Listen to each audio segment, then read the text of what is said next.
Welcome back, everyone, to another Slab Stocks YouTube live show. My name is Aaron, your host, and joined by Nate, my co-host. And we are going in for another live stream today. More topics. Today, we are talking about when is the right time to sell your sports cards. Now, the thumbnail says the best time to sell sports cards, but that's what my first thought was. But the more I thought about it, the more I started to put together the pieces that there really isn't a best time. One day you could say, oh, I want to sell this and take some profit, but then you already know a year from now it'll be more in value. So the best time really isn't a thing. It's more about when's the right time, because really you kind of have to sell if you're not in the position that you can hold everything for forever. And not many people are. So you got to figure out what do you want to sell when. And we're going to go through some examples of in the past, people holding on to things they probably shouldn't have, like myself with Orlando Arcia. We won't talk through that, but no, let's talk through maybe we will get into some of that. Let's talk through it, because I think there's good learning exercise in there. Yeah, no, I agree. How about this? Let's go through the examples that we have, and then we'll talk about personal experience after that. Okay. All right, everyone. What's up? What's up, Kevin? What's up, Tatas and Brewskis? What's up, Jordan Hudson? What's up, Oscar? What's up, Tao Hong? What's up, OP the Rapper? Bro, I'm just reading off the screen. Whatever it says, we're going for it. That happened to me one other time too. All right, here we go. Gotta give the people some laughs, right? All right, the best time to sell, or the right time to sell. So if y'all are watching the market right now, these three dudes have been in the news a lot. Zion Williamson, he has been playing fantastic basketball right now. Absolutely just dynamite efficiency mixed with points and affecting the game. And also his prices have kind of suppressed since the beginning of the year on some cards. Some other cards have went up a lot. The really high-end rare stuff is definitely gaining value. But like the silver PSA 10, there's 1,000 in the pop report. That's dropped 18% since the beginning of the year. Now, on the other hand, Erling Haaland has been just going crazy. And he's not only scoring goals and playing really well, but his card market's doubled really in the last 2 months or month and a half. Fernando Tatis's card market has over doubled since December. There is lots of happenings for these young players right now. And a lot of you are probably sitting here thinking, when should I sell these players? Or players like this. It's not just these three. It's not just the Ronald Acuñas and Juan Soto's. There's other guys like that too.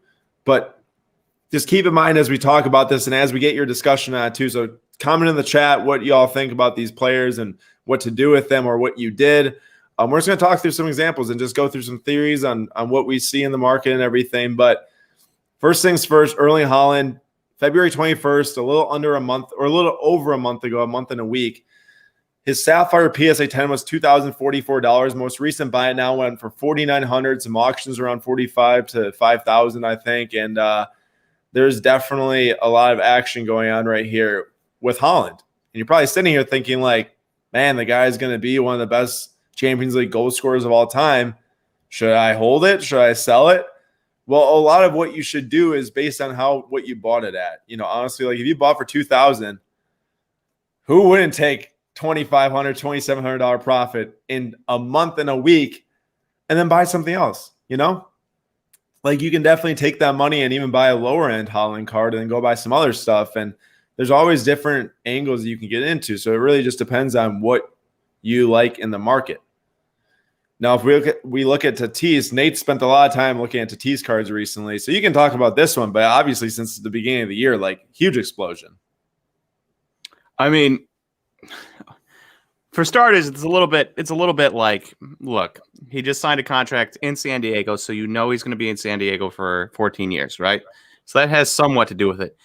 But still, we're talking about a guy with less than a year's worth of games played in his entire career. So if I bought this card for a little under $4,000 on January 2nd and I'm selling it for $8,000 on March 9th, I'm taking that all day long. I think Tatis could go down as one of the best players in history as long as he stays healthy. He is just so exciting at a lot of different things, and he has a lot of flair about him, which is helpful for people. Even if his numbers don't stack up, people are going to remember his flair, right? So that's helpful in the card community. That being said, huge risk here still. $8,000 for a guy that's played 143 games. We've seen guys before that looked like surefire guys that kind of stagnated a little bit. Didn't really get better. Still good, but didn't get any better. And so if I'm securing $4,000, I'm going to do that, and I will go buy a lesser Fernando Tatis, maybe a Topps Series 2 Gold, and hold on to that for a while with the profits. Right. I agree with that. What up, Aaron and Nate? What's up, Henry? So Tatis, another one of those guys that you're probably thinking, what do I do? Do I sell it? Do I hold it? What do I do? Well, let's look here. This is Aaron Judge. So this is going to be a little confusing for some of you who might not have been in the card market for a long time, but in 2017, his 2013 Bowman Chrome Auto, this, keep in mind, this is like right as he's playing as a rookie, hitting all those home runs. It peaked around $1,500 during the middle of the summer. And a lot of people are probably asking themselves at the time, should I sell it? Should I hold it? You know, judging that rookie season, I think a lot of people were like, oh, if he keeps this up, next great Yankee player of all time, right? And he did not keep it up. He actually went through a slump through the end of the year, and his stuff did drop accordingly. After this July sale of $1,500, I think it went down back to like $750. Well, the sale on the right's the most recent sale, March 24th, for $2,025. Now, yes, it's more than it was in 2017, but that was 4 years ago.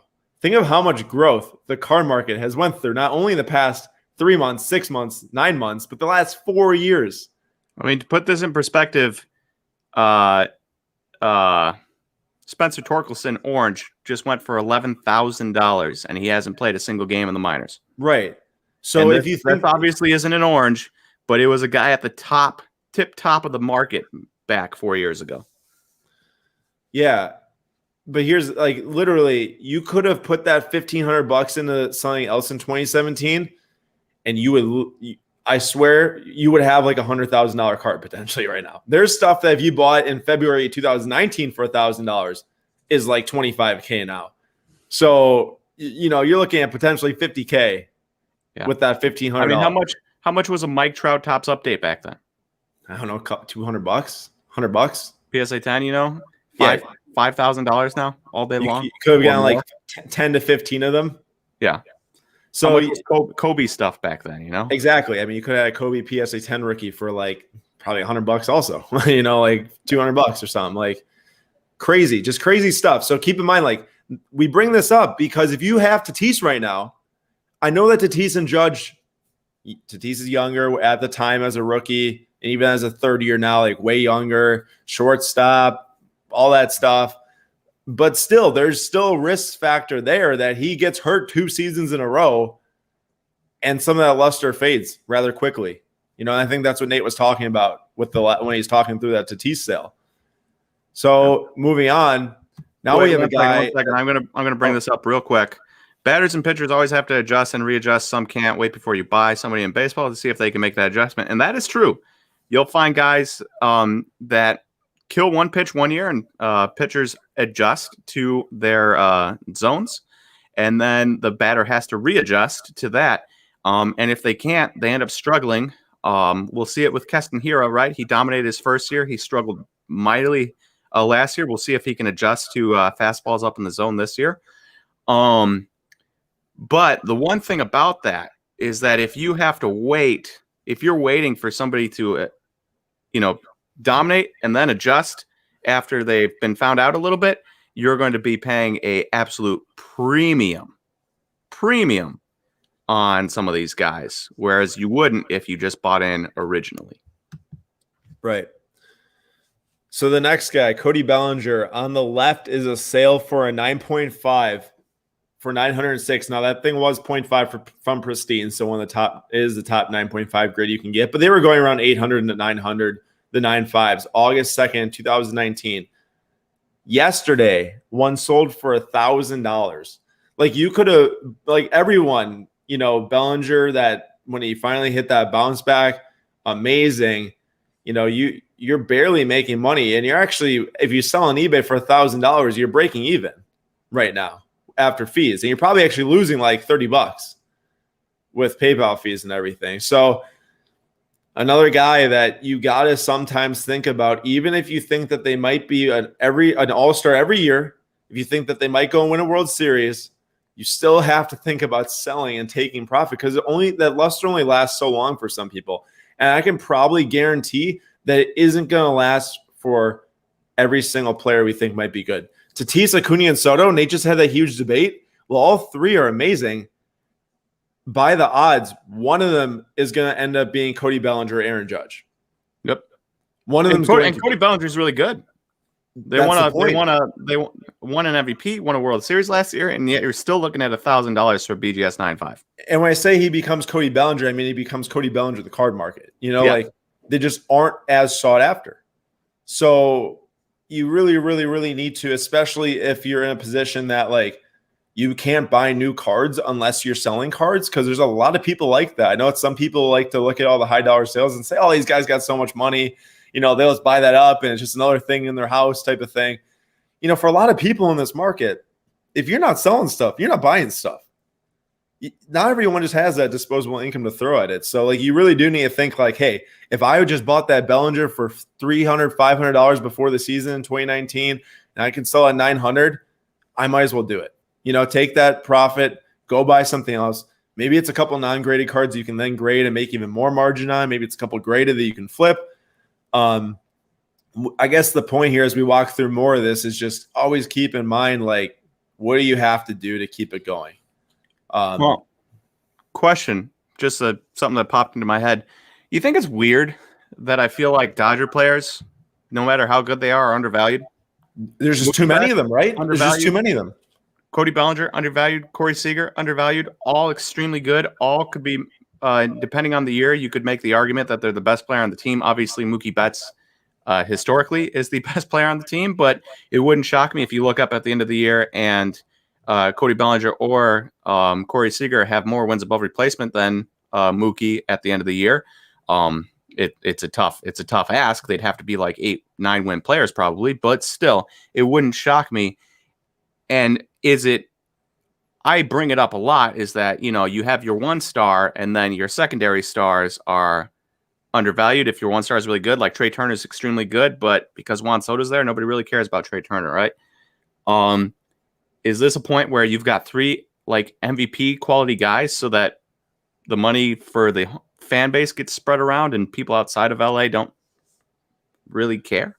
Well, let's think about it too. Like, Soto winning that World Series does more for his card prices than one of these fellas winning, Seager or Bellinger or Betts, I believe.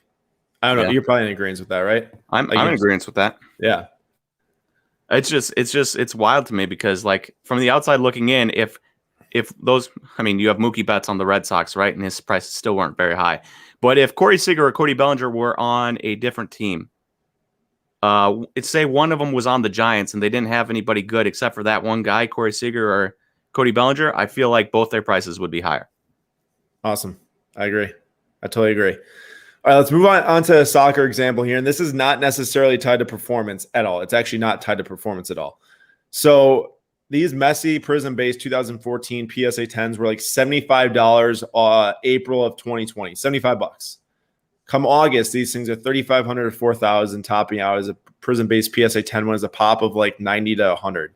Of course, PSA gets flooded with 2014 base, not a 100 pop set by any means for a base card. Now, it is hard to grade this card. I will 100% say that. Like, this is not an easy card to grade, and the pop report's going to reflect it for years to come. The gem rate's going to be very low, and that's why these base cards are really going to command good value. Some people from the basketball side of the world might say $880 for a veteran PSA 10 base. That's stupid. But honestly, like, these cards are really hard to grade. Breakers threw these things in the boxes. Some of them threw in the trash. Like, the edges were chipped. Like, these were like worth like nickels back in 2014, these base cards. I mean, silvers were worth probably like $20 of Messi in 2014. So, and those things are, thousands now.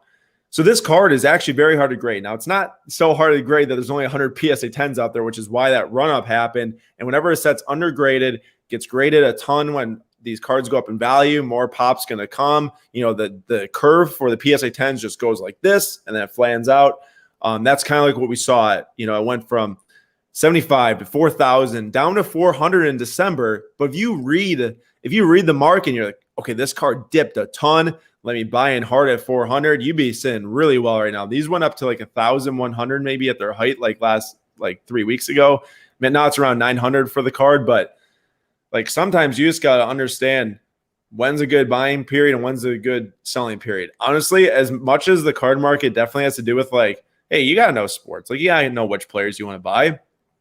Reading demand goes way further, in my opinion, honestly. Like, I think that, like, I'm not really a genius at any sport. Like, basketball is my main thing. I played all through high school. I played a year in college. I played a lot of basketball. I understand basketball well, but by no means do I know, like, the NBA, like, is even close to anything like Sam does, or even probably as much as Nate does, because I don't have the time to watch it as much as maybe, well, not Nate right now, but other people do. And I forgot that your schedule changed a lot. So reading demand has done a ton for myself in the space. You just got to understand where's the demand going, where's it leaving.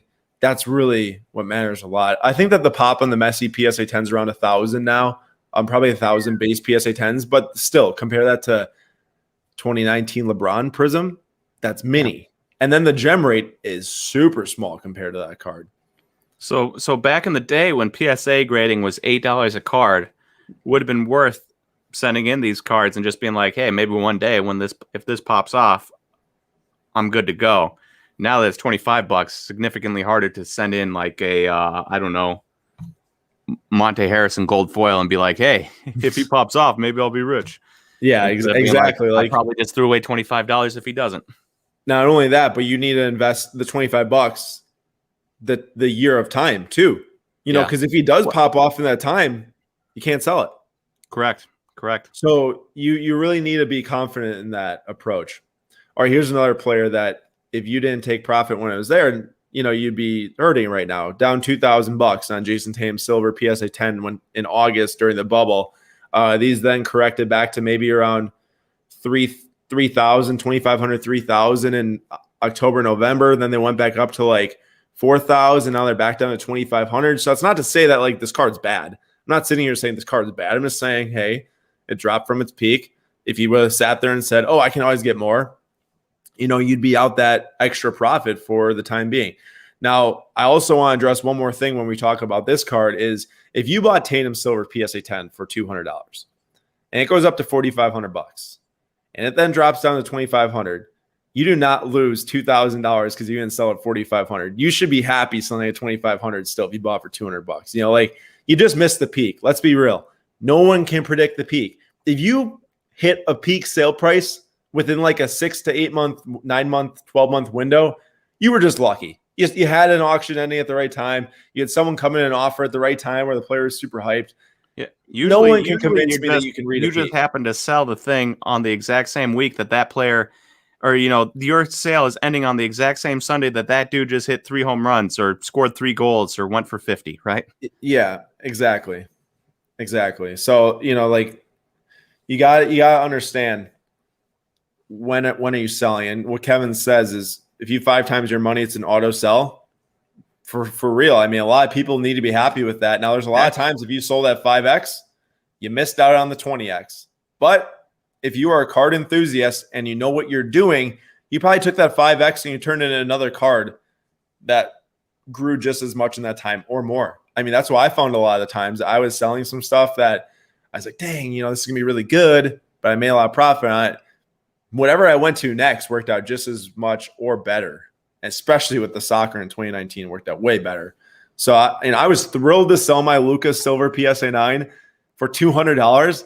When I took that $200 and I bought who knows how much Mbappe with $200, you know, like that's really what matters. You gotta be smart with it. You always gotta be changing that money if that's what you're into. Now there's some people, I think Henry said earlier, I bought cards for last year. I haven't sold a single thing.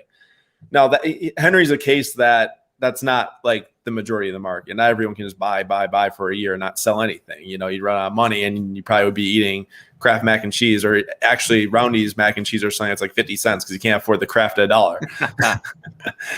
So, which is actually what I love the Kroger mac and cheese. What, dude? Mac and cheese is the one of the few things in the world where you cannot go off brand. Yes, you can. Dude, the spirals at Kroger for 50 cents.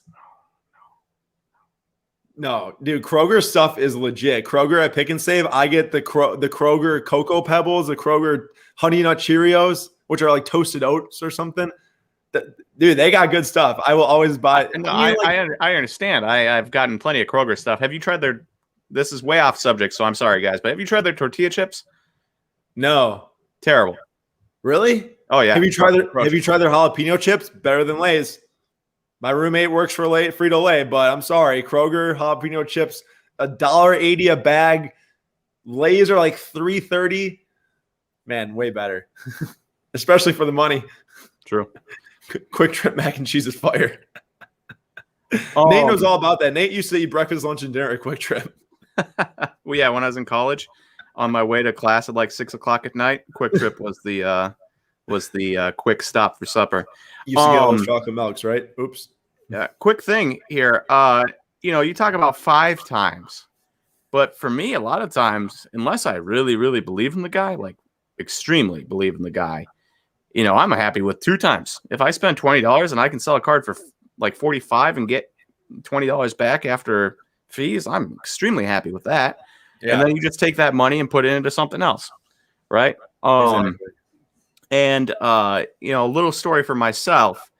I had a Juan Soto, Bowman Chrome, sold it at the National for $300. We had a Wander Franco, blue. That was PSA 10, was it not? Bowman Chrome. I don't think so. Did we send it in? Did we send it in with like clay? I'm pretty sure that was sent in and got a 10. Oh, well, anyways, we sold that. I don't know what we got. $300, I think. But I turned all that money and I bought Topps Chrome boxes. Now, my autos were atrocious. Multiple Marlins pitchers, right? That's atrocious. But I got a number of Fernando Tatis that are sitting at PSA right now. I got a number of Eloy, even though he's injured, sitting at PSA right now. Pete Alonso, Vlad, which are like $150, $160 a PSA 10. And so while inevitably even if those all PSA, every single one of those PSA 10s, I'm not making as much as I would if I just kept those 2 cards, right? You still can do, decently well, especially if you're not dumb like me and just spent it all on boxes to rip. If I just taken the like $700 profit I had gotten out of cards selling at the National and bought all Fernando Tatis Topps Chrome rookies or, stuff like that, I'd be way, way better. But there's still avenues to make profit, even if you say to yourself, man, Juan Soto looks really good. Maybe I shouldn't sell this and hold. You can still do stuff with that money. Yeah, I agree with that. And I brought it up at the beginning, but one of my most notorious buys, which I still have everything. I never sold a single thing. Orlando Arcia. I'm like just getting really into Bowman Chrome autos with Nate, 2017-ish. And he was the Brewers' number 1 prospect. He was number 6 in baseball, I think, at the time. Mm-hmm. And I just, as a fan, like if you have a top 10 prospect, I'm sure Nate would be the same way right now. You got to have his cards, right? Like you got to if a Brewers prospect is in the top 10, you just got to have his cards. I don't care about what his profile is. Now, at the time, I also didn't really understand his profile until I started to learn from Nate, and Nate would talk to me more about it. Like this was pre me buying all that Soto autos and all that stuff. So it wasn't in like the heyday of Bowman Chrome with Nate and I. But I bought like $1,500 worth of Orlando Arcia autos.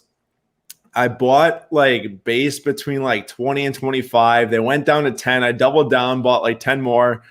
And then I have like a gold refractor auto 9.5, blue auto 9.5, green 9.5, purple, like 3 purple 9.5s, all the colors except for like, the red and super. I should have bought the super for $800 when it came up. But I guess the point here is that he actually would have made me money. Like at one point, he would have made me money. His stuff was up. I didn't sell, mostly because I really did like the cards. I mean, I have a huge Brewers collection for anyone that has been following me for a while. I've got tons of Yelich superfractors and 1-of-1s and Lorenzo Cain stuff and Keston Hero stuff and Corbin Burns. But I guess, my point is that sometimes you just got to understand, like, when is it good enough? It doesn't have to be perfect. It has to be good enough. It just has to be enough that you made a smart play in the time. And if I didn't do that with Forrest Whitley, because I did it right here, I sold all my Forrest Whitley when it was like right towards the peak, like $60 a base auto, 150 a refractor, maybe it's even 75 a base auto. I sold like all of it then. PSA 10 orange for 2,000, blues for over 1,000 for 9.5 or something. Like that is a ton for a pitcher. And I don't think blues were 1,000 actually. That's 9.5 for blue. That's too much. But either way, my point is that like you take the good with the bad. And I called that one right, and I sold it all because I at the time still I was like, you know what, he'll make his debut someday, and he'll probably be more valuable than he is now. Well, it did not go as injury after injury after underperformance. Exactly, underperformance, injury, and he didn't even make his debut in the time frame you'd want a prospect to make a debut and to really garner the huge value. So I'm glad I sold, but you definitely need to find some ways to unload, I guess, at certain points if you are making money and stuff. And I think another thing that's good to point out, especially with like Aaron and talking prospect lists, is that not all prospects are made the same, right? Ronald Acuna was amazing. Christian Pache comes up and people start spending outrageous prices on him because they're like, oh, Braves, international player, really good on prospect lists, going to be the next Ronald Acuna, even though they're not even close to being similar players, right? Pache gets nearly all his value from being elite, like top of the line defensively, as opposed to Acuna being, I mean, he's good. Acuna's very good, but not like Pache level. And so Aaron looking at Arcia and saying, ooh, top 10 prospect, right? You're instantly excited if you dive deeper, you're like, okay, this is a defensive first profile with a guy coming off his first and only good year hitting up to this point. Doesn't walk, swings at everything, managed to hit for power that year. Will that continue? The answer is no, it hasn't continued. And so he's been merely a decent defender with occasional home run power that still swings at everything, doesn't strike out a ton, but doesn't walk. And so when you look at prospect lists, I know there's 100 guys on those lists usually, unless you go to Fangraphs and they grab every 50 future value guy and list them. And, if you look at it and you say, oh, this guy's number 6, he must be a good investment. Not always the case. Sometimes you want a guy that's good offensively, and sometimes they'll sneak guys in there like a Pache or even like a Cabrian Hayes, who it's bet, credit to him, really did pop off last year and has really popped off in spring training. He was a defensive first guy whose bat came along. It'd be like basketball, it'd be like Matisse Thybulle, right?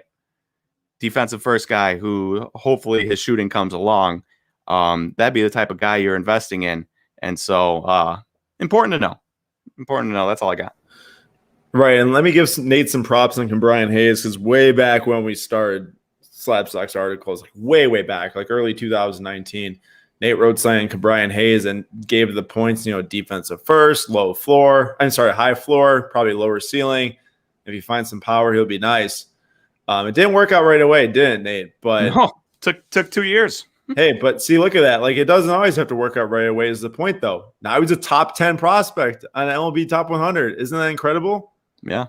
Now, the one thing is that you spend your money back then and it happens in 2 years. You could have spent your money wiser, bought something else, and then still bought Cabrian Hayes before he popped off. So that's another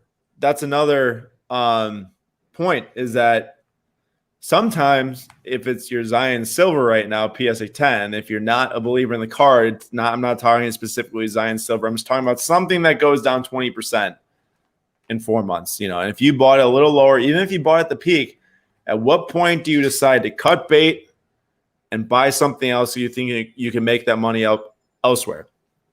When's that point for you, like Nate? Like, when you lose 25%, is it player specific? Like when you're like, wow, this guy really isn't showing me what I want to see. Like what, it probably isn't percentage based, because that could just be a seasonal trend and you don't want to sell it then, obviously. Now this is going to sound like the jerkiest thing I've ever said. So bear with me. I got you. But I don't really have much experience in that. Number one, because I don't buy as many cards as Aaron does. Number two, usually when I buy, I'm like super certain, because I don't want to be wasting my money. Right? Right. So like if I'm buying years ago when we bought Juan Soto, right? I was 100% certain that Juan Soto at $135 an auto was going to go up. I wasn't going to be spending, unless it's like $20 on a base auto of a guy just for kicks and giggles. I don't really have a ton of experience in that. So I don't really have an answer for you. I don't really just want to come up with one without having experience and then accidentally lead somebody falsely. Sure. I'd say like for myself, now there's a lot of stuff I just never sold, even though I should have cut bait with it. That's the problem when you PC something like the Brewers. You're like, why do I want to take a 50% loss on Orlando receipt when I can just keep the cards? That type of thing. Like I just keep in my collection. Like it's hard if you're a hobbyist and a real collector like I am, battling that territory. It's actually very, very difficult. I'm sure many of you understand that. But I will say, generally, like in the past when I've been, kind of trying to figure out what to do with cutting bait, I would say it'd be like, if you know that you have a better play out there, you sell it and you take the money, you put it elsewhere. That's like, because like for me, it's like I never was in the position that I could just say, I can just hold it. Like someday it might turn around. I literally cut bait on Cody Ballinger. I didn't cut bait on all of my Cody Ballinger. I had red ink Heritage Auto 9.5, and I bought it for $580, and I bought it for $580, which is critically undervalued now, obviously. And I think I sold it for $500. I took an $80 loss because in like 6 months it didn't gain traction. Guess what he did the next season? He came out and he smoked the doors off. He didn't win MVP that year. It was I had the really good rookie year, the off year. Oh, wait, no, he didn't win MVP that year, 2019. He had a really good rookie year and then a like 830 OPS or something, and then his like 1,000 OPS. Yep, so that's what happened. I sold it right before the 2019 season. I also bought at the same time. I bought at the height of his rookie season a Bowman Chrome base auto 9.5 of him for like $550. Well, I held that one out. I didn't cut bait on that one. I held it out and I sold that one for like $750, which was good at the time. Making $200 on a Bowman Chrome base auto is nice. Like now it's like, oh, you made $200 on something, like whatever. But which I don't want to undermine though. Let's keep in mind. Let's all be grateful for how much money you can make on this. Versus back then, it was very difficult. Very difficult. You get 30% gain and you are pumped. Like you are like, I'm buying dinner tonight, boys. Well, like, when we really started out, that was like Chris Bryant, Bowman Chrome. Yeah, it's like 2017. And that was my one big mistake, was buying that second year Bowman Chris Bryant because I didn't understand. So I guess there was an experience where I had to cut bait at some point, and I think I took like $150 loss on it. Yep. Which would have been like, losing like 40%, but it was better than holding it at that point and not putting the money into something else. And I think I might actually put the money into paying for school. So you could question if that was even a good use of funds. But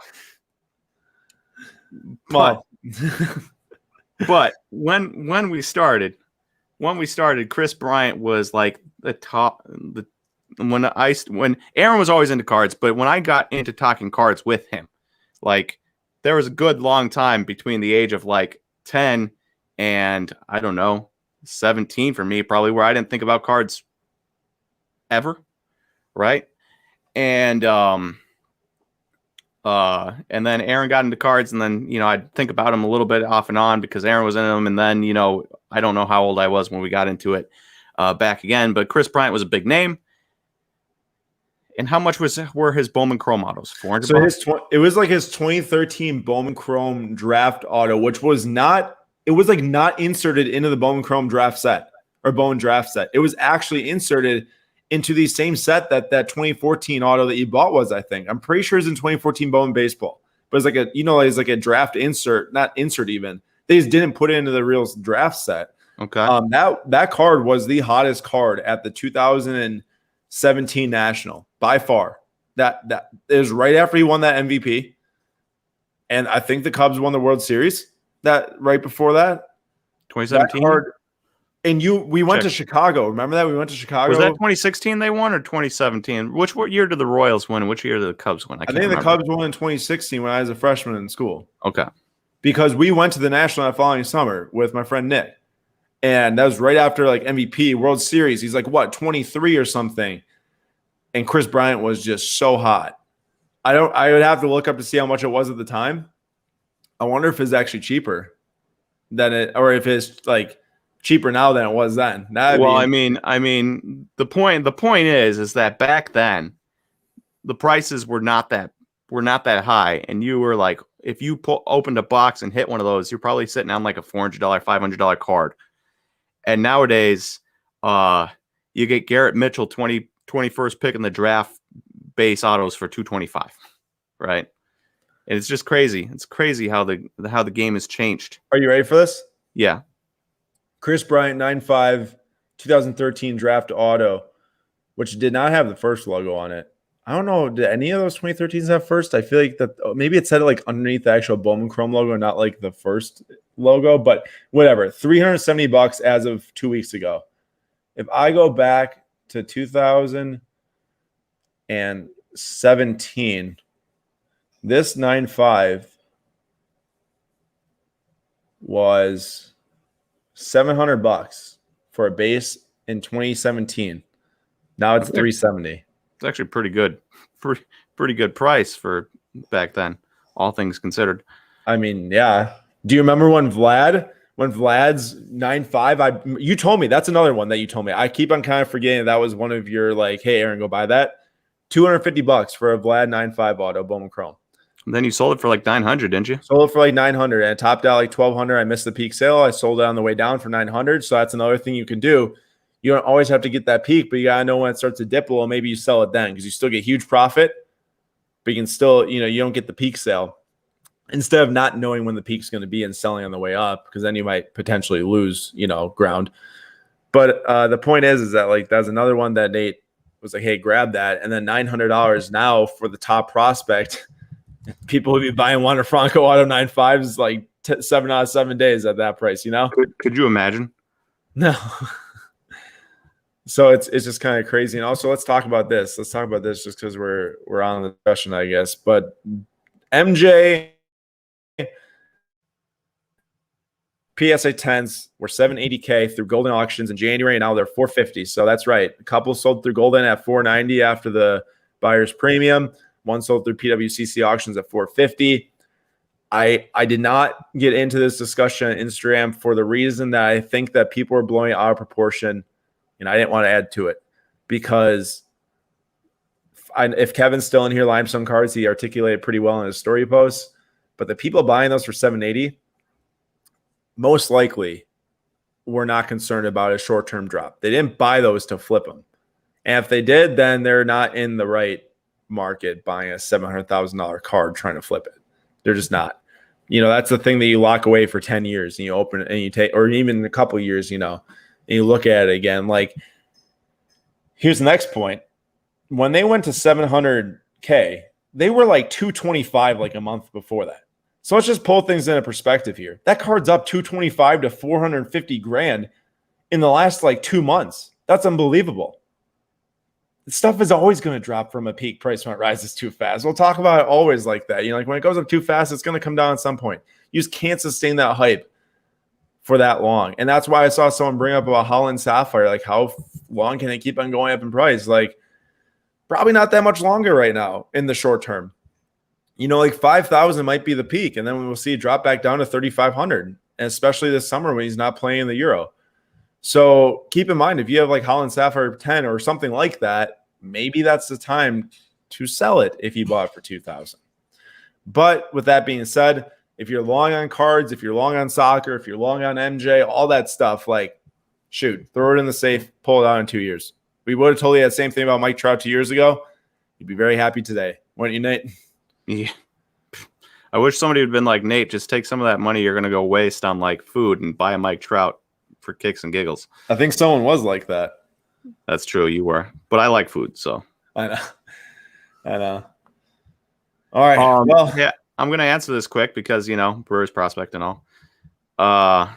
Doc Damage 787. What does Nate think of Hayden Cantrell for the Brewers? I don't actually know if that's how you pronounce his last name. That's a complete shot in the dark. He was like a Louisiana Raging Cajun, I believe. Shortstop, second base guy. Little to no power. Probably going to be a utility shortstop, second baseman in the future. If you hit him in a draft or something, I would sell. If you're looking to buy guys, I would go Freddie Zamora first. Garrett Mitchell, obviously, first. Freddie Zamora second from the Brewers from this year's draft. I don't see much of a future as a star for Hayden Cantrell. Fine MLB player, maybe, but star, no. Full game. Can you clarify with me what the 617 is? Honestly, like I should probably know that, but that number doesn't ring a bell for me from SC. I can look it up quick, but like 150K, that's very high for a card. So I should probably know what number 617 is. Oh, okay. It's the Mundi Chromo. I just didn't know the card number. Crazy. Talking 150K or best offers posted for. I'm looking at PWCC right now. Marketplace is research or the eBay prices. $107 on November 2015. Wait, get this. $160 on August of 2018. Listed for 150K or best offer right now. Whew. That's absurd. I know. What's up, Card Hour? How's it going? All right, so let me pop over to the presentation quick, and then we'll go to some Q&A for the last 10 or so minutes. Okay. So last week on Slap Sox Breaks, had another great time on Tuesday and Friday. Tuesday, we had some soccer rips, hit some cool stuff out of Prism EPL the first time we opened that. Got another Sapphire Ronaldo variation, which 10s of those things are selling very well. Hard to get 10s, though. Lots of print lines on that Sapphire set. But Finest provided 2 Paul Pierce rookies. Shout out to the Trash Hawks. And then Vince Carter and Dirk Nowitzki rookies, which was really fun. This Friday is actually our 100th break. Thank you, everyone, for the crazy support on the breaks. I not imagine we get to 100 different breaks this fast in 3 months' time. But here we are. 100th break is going to be 2003 Bowman Rookies and Stars. We got 6 packs left. This is LeBron's Bowman Chrome rookie set. The Bowman Chrome cards are inserted into the Bowman set. You can hit golds, X-Fractors, and refractors. Obviously, tough hits, but hey, we did it once. Maybe we'll do it again. And there's a schedule for this week. If you're wondering, we still have left two different ones. So this one on the left, the Bundesliga 2018 Topps Chrome featuring Kai Havertz, Timo Werner, and Christian Pulisic, and Robert Lewandowski. I think 5 spots left in there, and then a couple packs left of 2021 Top Series 1 baseball. Nate, I'm sorry, I am opening it. The schedules just didn't align. The stars didn't align. I have to open the baseball. So everyone, you get to see me open baseball tomorrow for like maybe 30 minutes. Wait, how many boxes are you opening? 2. We got 5 packs left. If you hit something major, you're dead to me. What if I hit a clear Joe Adele? Don't say that. Well, actually, I'd be happy for the person that got sorry, I just saw his name. The Angels, but Lewandowski found that in my random soccer box of select cards that I just keep pulling out guys that I hear their names of. I'm like, oh, I know that guy. I'll sleeve it up. That's the guy I bought the auto patch of at Dallas.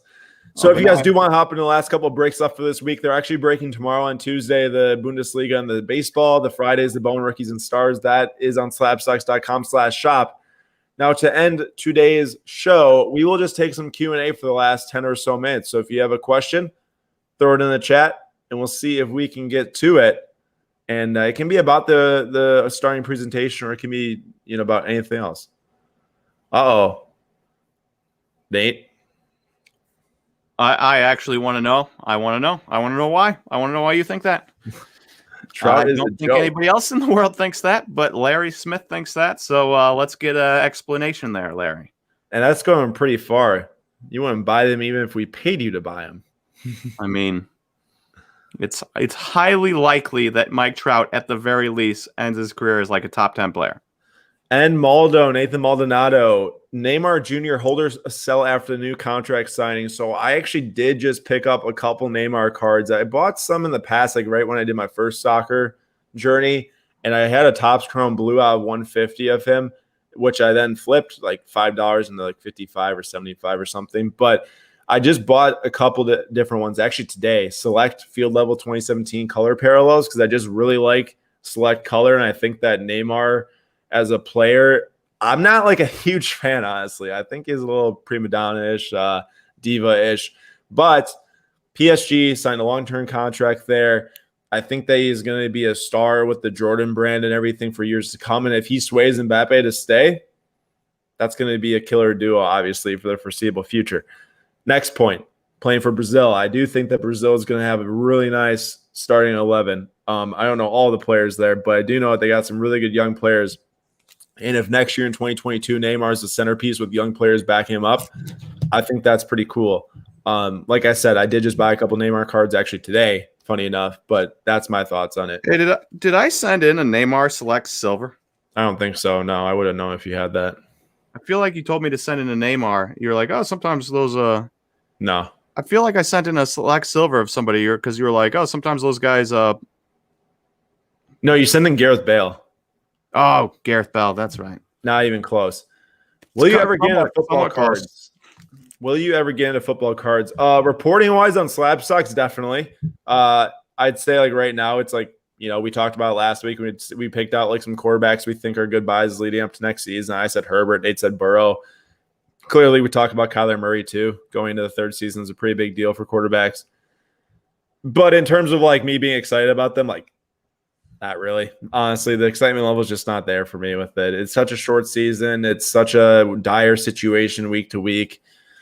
It's really, really hard to project and actually predict unless you buy in the offseason and sell before the season. That's the way to do it. All right, Aaron.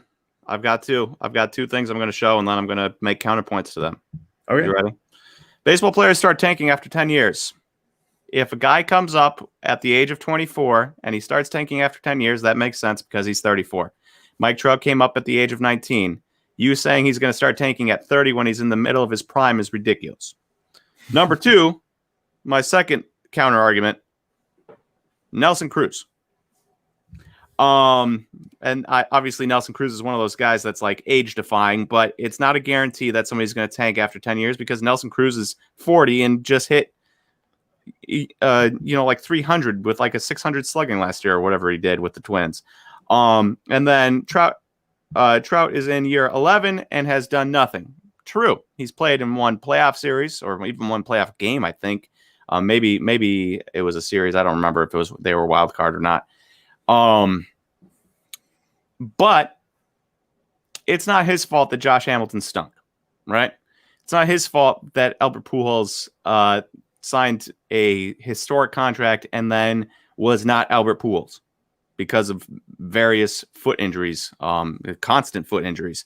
And so when you're tying up all that money to those guys and then you're making kind of ridiculous signings like Justin Upton, and Justin Upton's dealt with his various injuries, it would have been better if they would have just taken all that money, signed mid-tier guys, and then gotten out of those contracts after every 3 years instead of signing those three guys to gigantic contracts like they did. And I think you would have seen the Angels in a significantly better place. And along with that, the Angels, I hate to bring it up, but they've lost multiple pitching prospects to untimely deaths. And they have also had guys that were really promising, like Garrett Richards, get injured after injury after injury. And so, to blame Mike Trout for his team's failure at being able to put a team around him when year in and year out, he is one of the top 5 players in baseball, even in his down years, right? Is ridiculous to me because you can't blame baseball as a team 25-man game every day. And at the end of the year, you've probably had 45, 50 guys play for your team through 162 games. And especially for the Angels, the only constant has been Mike Trout. Everyone else, injuries or failure to perform up to contract.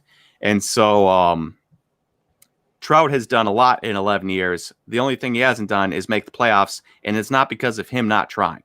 And then lastly, comparing Trout to a quarterback like Mahomes is ridiculous because football, we see it every single year. You have one good QB, and you can change the game. In basketball, you have one really, really good player, except for, like the Timberwolves who have Karl-Anthony Towns, and he still can't lead them to the playoffs. You can usually make the playoffs. In baseball, you have one good guy. He's only getting 600 at bats, and he's only probably getting, 300-400 attempts in the field. There's only so much he can do, especially when you bring in relievers that give up 4 home runs in the span of like an inning, right? Yeah. So I agree. What will be hot at the Nationals? So this is kind of our video from 2 weeks ago when we did like the 6-month forecast looking at the National.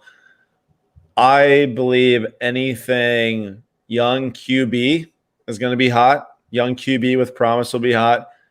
I think anything prospect basketball that dipped potentially hot that people want to stock up on. Not necessarily like everyone's looking for it, but just like a good time to buy almost.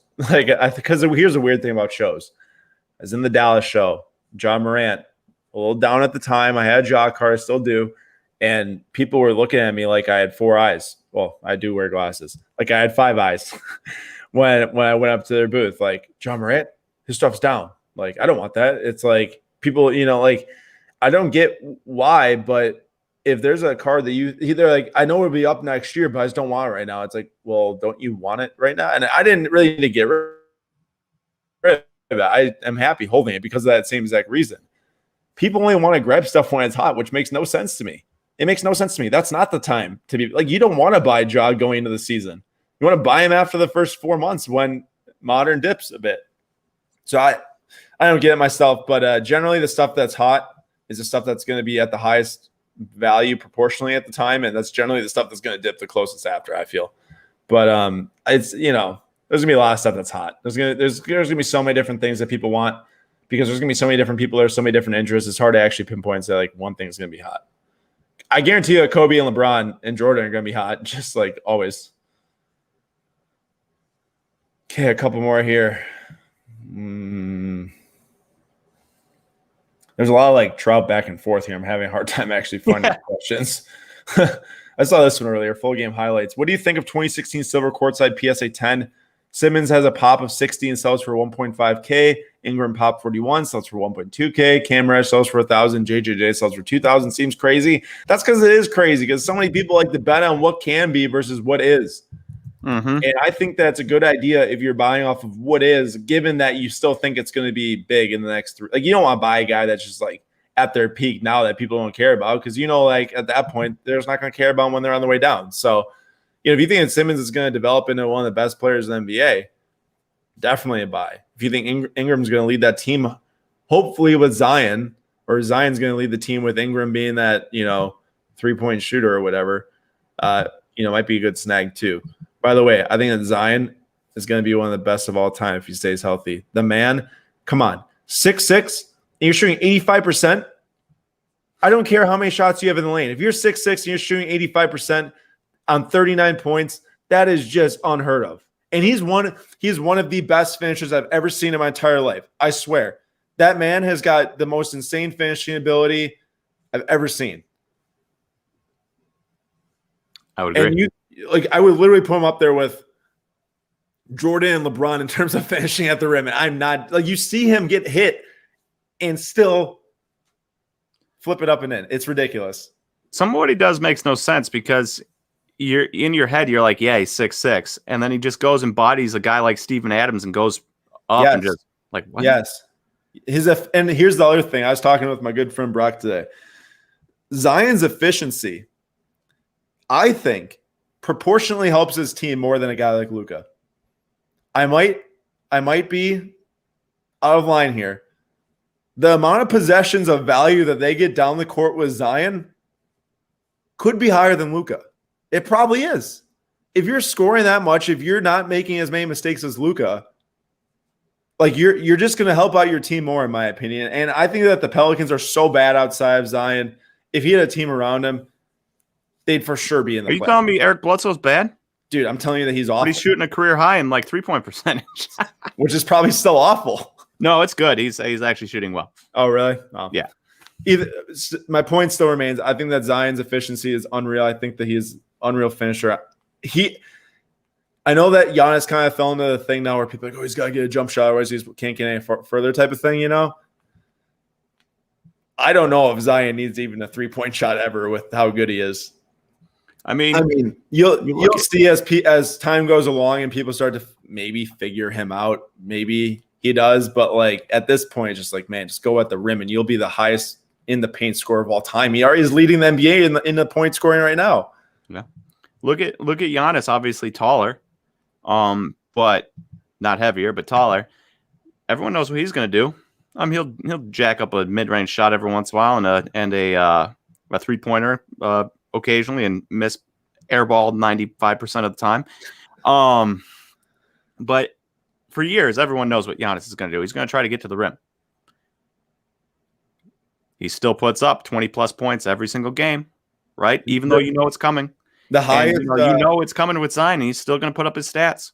And Giannis still puts up the most games, 30, 15, and 5. You know, like that's not bad. And then here's the other thing is that I think this year, I wish that YouTube TV wasn't atrocious with the Fox dealing, especially because I'm sad that I can't really see the Brewers Cubs opener.